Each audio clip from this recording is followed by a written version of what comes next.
ఇక ప్రధాని మోదీపై విమర్శలు గుప్పించారు CM Revanth Reddy. Modi WhatsApp university నడుపుతున్నారని విమర్శించారు. కిషన్ రెడ్డి మంత్రిగా ఉండి తెలంగాణకు ఏం తెచ్చారని ప్రశ్నించారు. ఇక బయ్యారముకు వరంగల్ రైల్వే కోచ్ ఏం చేయాలని నిలదీశారు. ఇక అబద్ధాలు పోటీ పెడితే బీజేపీ నేతలు ఎవరూ కూడా పోటీ పడలేరని విమర్శించారు. ఇక జగిత్యాల జిల్లా ధర్మపురిలో కాంగ్రెస్ పార్టీ జనగర్జన్ సభలో రేవంత్ రెడ్డి వ్యాఖ్యలు చేశారు. ఇక బీజేపీ నేతలు అబద్ధాలు చెప్పడంలో పీహెచ్డీ చేశారని ఆరోపించారు. తెలంగాణకు ఏం చేయని బీజేపీ లక్షల కోట్ల నిధులు గుజరాత్కు తీసుకెళ్లారని ఆరోపించారు. 10 ఏళ్లు ప్రధానిగా ఉన్న నరేంద్ర మోడీ మూడోసారి అధికారంలోకి రావాలని 400 సీట్లు కావాలని అడుగుతున్నారని చెప్పారు. ఆ 400 సీట్లు రాజ్యాంగాన్ని మార్చడం కోసం అడుగుతున్నారని ఆరోపించారు. ప్రేమ్ సాగర్ రావు గారు ఇక భారతీయ జనతా పార్టీ నోరు తెరిస్తే అబద్ధాలే. ఇక అబద్ధాల పోటీ పెడతాయ్యా ఇక వాళ్ళని ఎవరు తట్టుకోలేని పరిస్థితి ఉన్నది. ఆ మోడీ వాట్సాప్ యూనివర్సిటీలనే మొత్తం అబద్ధాల యూనివర్సిటీ. ఈ అబద్ధాల యూనివర్సిటీలో పీజీలు పిహెచ్డీలు డాక్టరేట్లు పొందిన వాళ్ళందరూ నోటికొచ్చిన అబద్ధాలు చెప్తారు.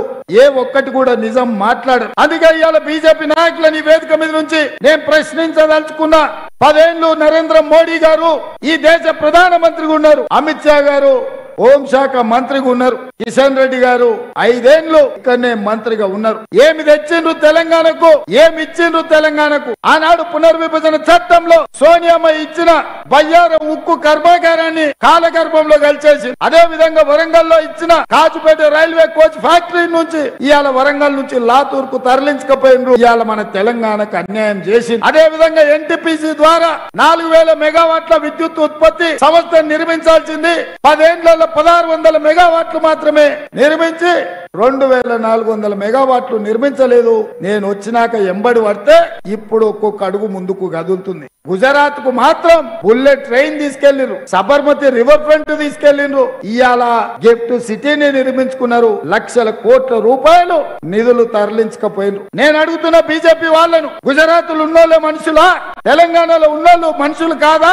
తెలంగాణ పట్ల ఈ వివక్ష మంచిదా? ఈ దేశ ప్రధానమంత్రి గుజరాత్ ఒకలాక తెలంగాణను ఇంకొకలాక, తెలంగాణ ప్రాంతాన్ని సవతి తల్లి ప్రేమ చూపిస్తున్నాడు. అందుకే ఇవాళ తెలంగాణ ప్రజలు ఆలోచన చేయాలి. 10 ఏళ్లు ప్రధానమంత్రిగా ఉన్న నరేంద్ర మోడీ మళ్ళీ 3వసారి ఆయన అధికారం ఎక్కాలంట 400 సీట్లు రావాలంట. ఎందుకు అడుగుతున్నా 400 సీట్లు?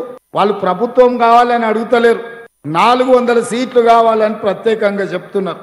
ఇక్కడే ప్రమాదం పొంచి ఉన్నది మిత్రులారా. ఇవాళ ఈ తెలంగాణ సమాజం అప్రమత్తంగా ఉండాలి. ఎందుకంటే ఆనాడు డాక్టర్ బాబాసాహెబ్ అంబేద్కర్ గారు ఇక భారతీయ